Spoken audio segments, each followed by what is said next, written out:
जय Hind and hello guys, स्वागत है आपका आपके अपने YouTube चैनल ज्ञानदे होस्ट में। और इस वीडियो में मैं आपको बताने वाला हूं DRDO सेप्टम 11 ऑनलाइन फॉर्म 2025-2026 के बारे में कि कैसे आपको ये फॉर्म फिलअप करना है। गाइस ये वीडियो मैं आपके लिए स्पेशल बना रहा हूं ताकि जो इश्यूज़ आपके सामने आ रहे हैं इस फॉर्म को भरने में उन सभी का सोल्यूशन आपको मिल सके, क्योंकि आप लोग वीडियो के ऊपर अलग अलग कमेंट करते हैं तो सभी कमेंट का आंसर करना पॉसिबल नहीं हो पाता। और अगर वहाँ पर आंसर कर भी दिया जाए कुछ कैंडिडेट को तो फिर वो इन्फॉर्मेशन को इस तरह से नहीं समझ पाते जैसे कि वो वीडियो को देख करके समझ पाते हैं। इसलिए स्पेशल वीडियो बनाई जा रही है, तो वीडियो को आपको बिना स्किप किए पूरा देखना है और जो भी आपके सवाल डाउट है वो सभी क्लियर हो जाएंगे अगर आप इसको बिना स्किप किए देखेंगे। तो चलिए शुरू करते हैं। गाइज अगर आपने अभी तक वीडियो को लाइक शेयर नहीं किया हो तो कर देना और चैनल को सब्सक्राइब कर लेना। फिर जो लिंक वीडियो के डिस्क्रिप्शन में दिया है आप ओपन करेंगे, आपको जानने को मिलेगा कि ये भर्ती 764 पोस्ट पर निकाली है और इसमें जो आपकी वैकेंसी है वो सीनियर टेक्निकल असिस्टेंट यानी कि STA B और टेक्नीशियन A की है। और फॉर्म आप लोग इसके 1 जनवरी 2026 तक भर सकते हैं। फिर इसमें STA B के लिए 561 वैकेंसी और टेक्नीशियन A के लिए 203 वैकेंसी। अप्लाई करने के लिए क्या क्वालिफिकेशन चाहिए वो आप यहाँ पर देख सकते हैं। एंड गाइज अगर आपको और भी डिटेल्ड में क्वालिफिकेशन की जानकारी जाननी है तो आप यहाँ पर इंपॉर्टेंट लिंक के सेक्शन से ऑफिशियल नोटिफिकेशन PDF के ऊपर क्लिक करके यहाँ पर और अच्छे से जानकारी जान सकते हैं, जहाँ पर आपको सब्जेक्ट डिसिप्लिन वाइज जानने को मिलेगा कि किस सब्जेक्ट पर अप्लाई करने के लिए कौन सी क्वालिफिकेशन चाहिए और फिर वो जो पोस्ट है वो किस कैटेगरी में कितनी है। ये सब जानकारी आपको दोनों पोस्ट की अच्छे से देखने को मिल जाएगी। फिर यहाँ पर फीस भी जान लीजिए। फीस इसमें जो आपकी रखी गई है वो आपकी STA B पर जनरल OBC EWS MSP से 750 है और women SC ST PWD ex serviceman से 500 है।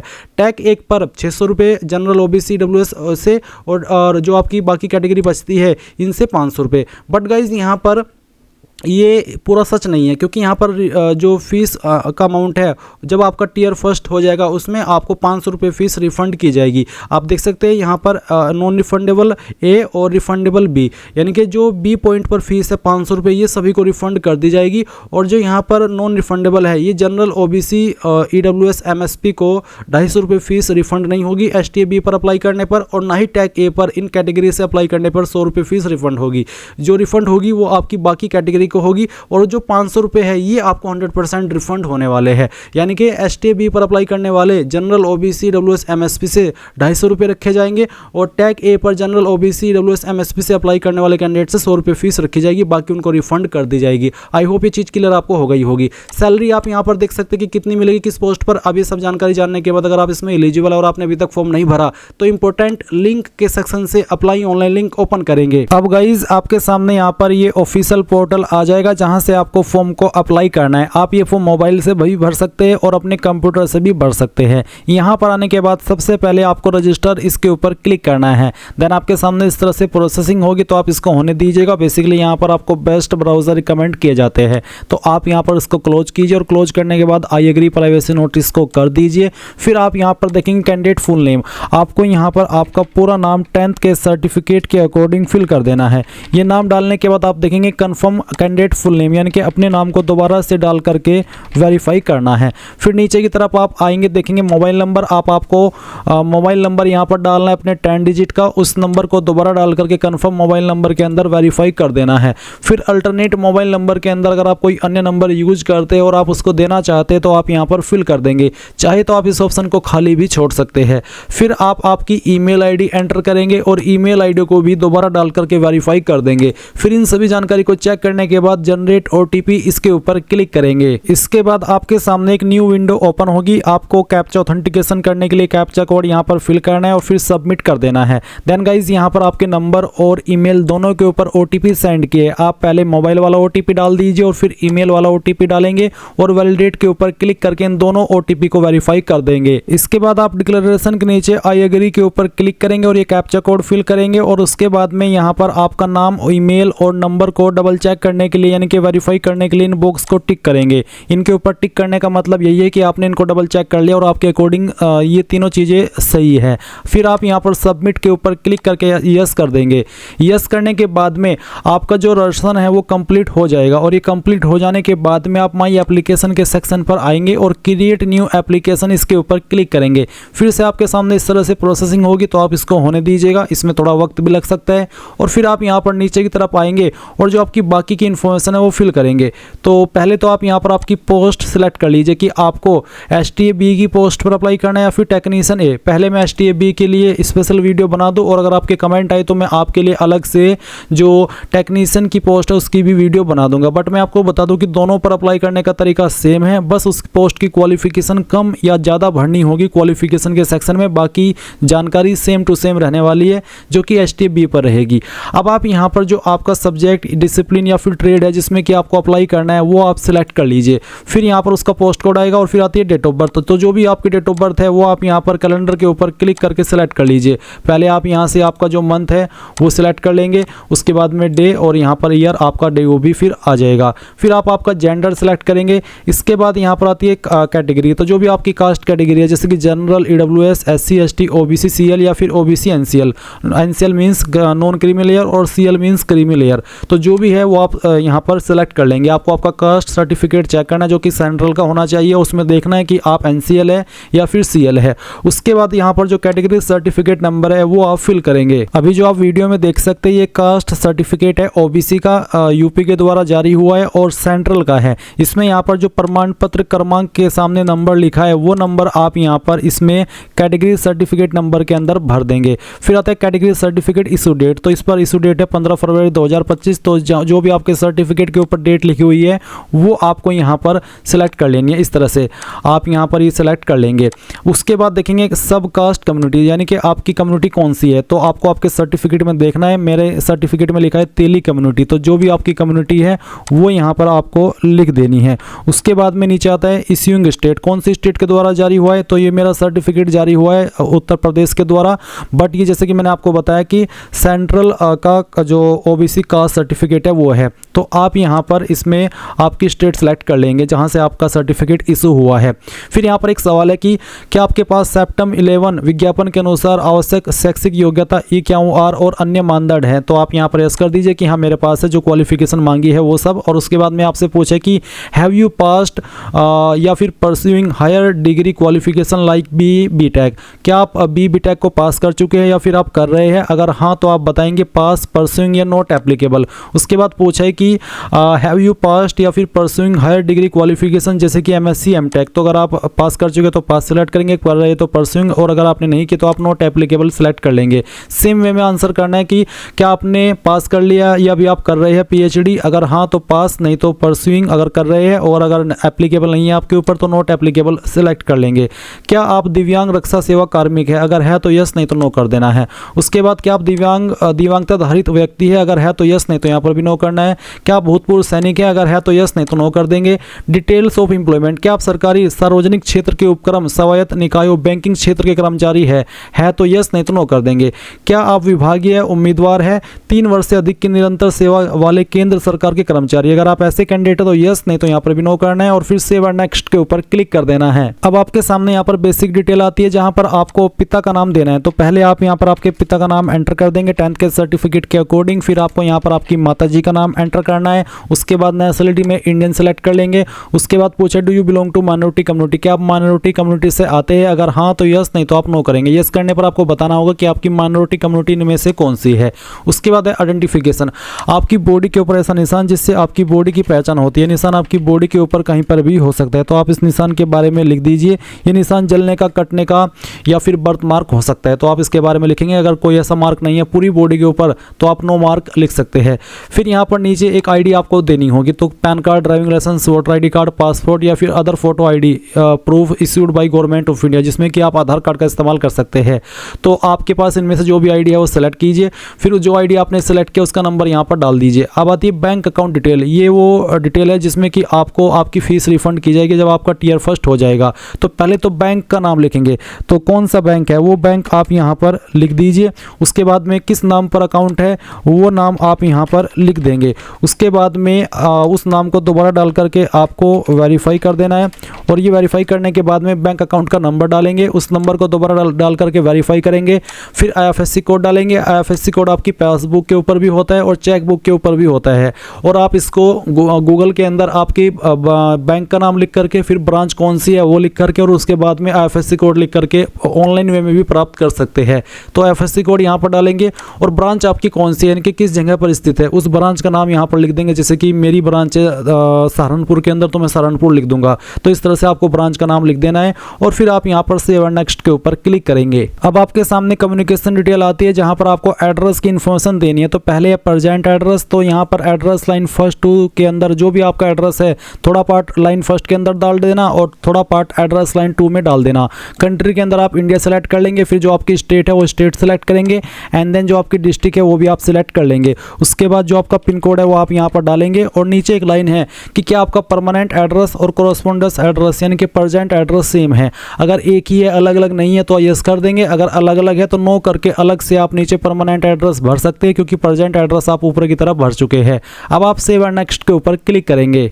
इसके बाद आती है क्वालिफिकेशन डिटेल। तो सबसे पहले 10वीं की इन्फॉर्मेशन भरनी है। 10वीं आपने किस बोर्ड के द्वारा की है उस बोर्ड का नाम आपको देना है। ये बोर्ड आपका कोई सा भी हो सकता है, जैसे कि यूपी बोर्ड, सीबीएसई बोर्ड, किसी अन्य स्टेट का बोर्ड या फिर आईसीएसई बोर्ड, तो आप बोर्ड का नाम लिख देंगे। उसके बाद स्कूल इंस्टीट्यूट नेम, तो कहाँ से आपने किया है उस स्कूल कॉलेज का नाम आपको यहाँ पर एंटर कर देना है। पूरा नाम आप यहाँ पर डाल दीजिएगा।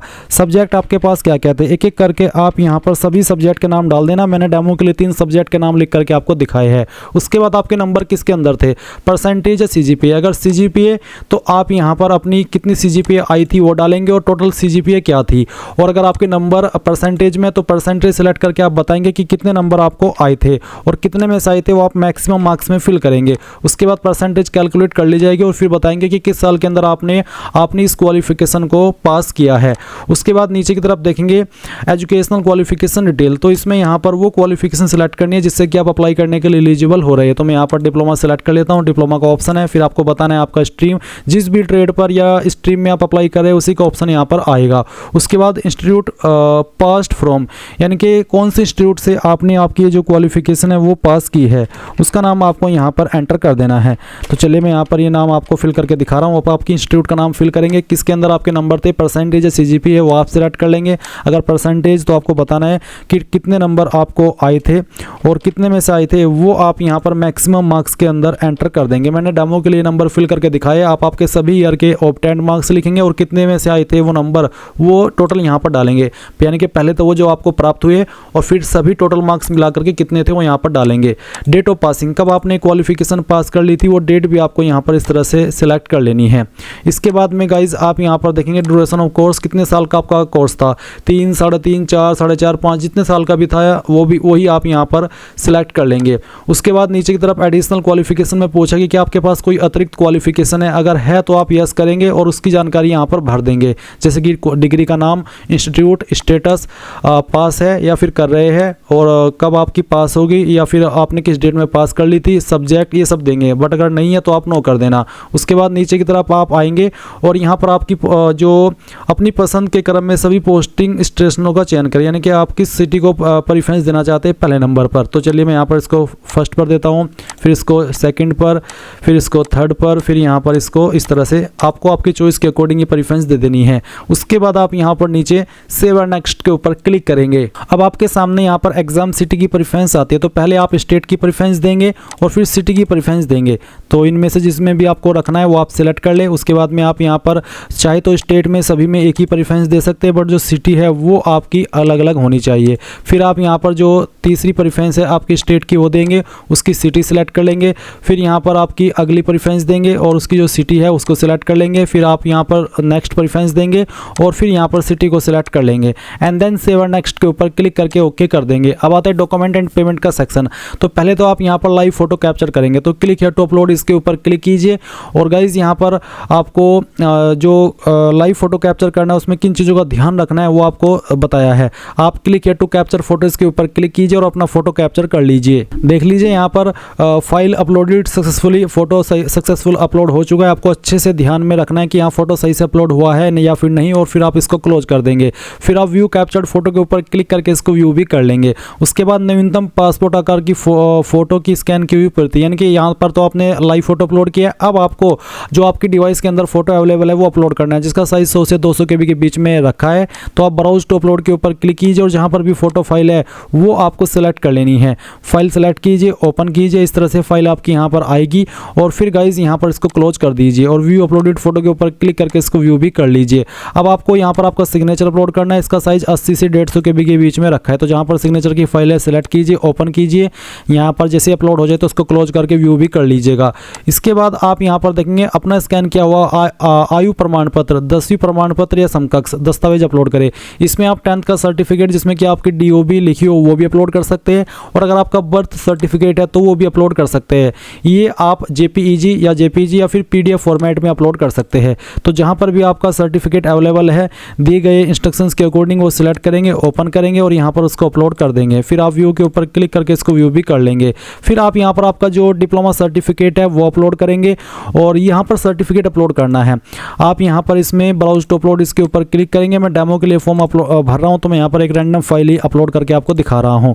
उसके बाद यहाँ पर अगर आप SC ST OBC है तो जो आपका कास्ट सर्टिफिकेट है, यहाँ पर बोले upload your undertaking for OBC candidate. इसमें आपको अंडरटेकिंग अपलोड करने को बोला है OBC कैंडिडेट के लिए। अब ये अंडरटेकिंग क्या है, इसके लिए मुझे ऑफिशियल नोटिफिकेशन पर जाना है, वहाँ से आपको देख करके बताता हूँ कि ये है क्या। तो गाइज़ अंडरटेकिंग अपलोड करने के लिए आपको ऑफिशियल नोटिफिकेशन पर आना है। अगर आपको ऑफिशियल नोटिफिकेशन का नहीं पता कि कैसे डाउनलोड करना है तो अगेन बता देता हूं, जो लिंक मैंने वीडियो के डिस्क्रिप्शन में दिया हुआ है ये आप ओपन करके इंपॉर्टेंट लिंक के सेक्शन में आएंगे और ऑफिशियल नोटिफिकेशन PDF के ऊपर क्लिक करके इस फाइल को ओपन कर लेंगे, और फिर इसके पेज नंबर 24 पर आएंगे तो आपको देखने को मिल जाएगा अनेक्स्चर 3। इसमें यहाँ पर ये OBC कैंडिडेट को फिल करना है। आपको इसको इस वाले पार्ट को प्रिंट करा लेना है, और प्रिंट कराने के बाद में आप यहाँ पर आई के बाद में आपका नाम लिखेंगे जो आपने फॉर्म के अंदर भरा है, और उसके बाद में आप यहाँ पर सन डॉटर ऑफ सिटी यानी कि आपको यहाँ पर आपके पिता का नाम लिखना है, और उसके बाद में यहाँ पर आप resident of village town city यानी कि आपके विलेज का नाम देना है, अपनी डिस्ट्रिक्ट का नाम देना है, डिस्ट्रिक्ट के सामने स्टेट के सामने स्टेट, और यहाँ पर बिलोंग टू दी आपको आपकी जो कम्युनिटी है उसका नाम लिखना है। जो भी आपकी कम्युनिटी आपने फॉर्म के अंदर भरी है या फिर आपके कास्ट सर्टिफिकेट के अंदर लिखी हुई है वो आप यहाँ पर लिखेंगे। उसके बाद सिग्नेचर करेंगे, यहाँ पर आपका नाम, यहाँ पर जो रजिस्ट्रेशन नंबर है आपका वो डालेंगे, कोरस्पोंडेंस एड्रेस लिखेंगे यानी कि आपका जो प्रेजेंट एड्रेस है वो लिख देंगे, मोबाइल नंबर लिखेंगे, पैलेस यानी कि कहाँ से आप फॉर्म भर रहे हैं उस पैलेस का नाम, और डेट किस डेट में आपने फॉर्म भरा है वो डेट आप यहाँ पर लिखेंगे, और फिर आपको इसको स्कैन करके यहाँ पर अपलोड करना है। और नीचे आप कैटेगरी सर्टिफिकेट अपलोड करेंगे। कैटेगरी सर्टिफिकेट जो आपने सर्टिफिकेट ऑनलाइन वे में बनवाया है अपना कास्ट का वो सर्टिफिकेट आप यहाँ पर अपलोड करेंगे। उसके बाद आप यहाँ पर नीचे की तरफ आएंगे और फिर यहाँ पर इसमें यस कर देंगे, और यस करने के बाद में बाकी इन वाले ऑप्शन को टिक करेंगे, और टिक करने के बाद में यहाँ पर प्रीव्यू के ऊपर क्लिक करेंगे। प्रीव्यू के ऊपर क्लिक करने के बाद जो भी जानकारी आपने भरी है उन सभी को आप एक एक करके अच्छे से समय लगा करके चेक कर लेंगे, और जब आप पूरी तरीके से श्योर हो जाए तो आप यहाँ पर ओके कर देंगे। फिर आप यहाँ पर सबमिट के ऊपर क्लिक करेंगे। इसके बाद आपको पेमेंट के पेज पर ट्रांसफर किया जाएगा। आप आपकी fees debit card, credit card, prepaid card, banking connect, net banking या फिर UPI यानी कि इनमें से जिस माध्यम का इस्तेमाल करके जमा करना चाहे कर सकते हैं। अगर आप UPI से करना चाहते हैं तो UPI सेलेक्ट करके, अगर आप UPI ID के माध्यम से करना चाहते हैं तो एंटर UPI ID सेलेक्ट करके UPI ID डालेंगे, नहीं तो आप UPI QR को सेलेक्ट करके पे नाउ के ऊपर क्लिक करेंगे और QR कोड को स्कैन करके आप यहाँ पर अपनी फीस जमा कर देंगे। जैसे आपकी फीस सक्सेसफुल रहेगी तो आप अपने फॉर्म का फाइनल प्रिंट आउट ले पाएंगे। एंड गाइज इस तरह से आप लोग DRDO सेप्टेम 11 ऑनलाइन फॉर्म 2025-2026 भर पाएंगे। तो ये थी कंप्लीट जानकारी। Thanks for watching. जय हिंद।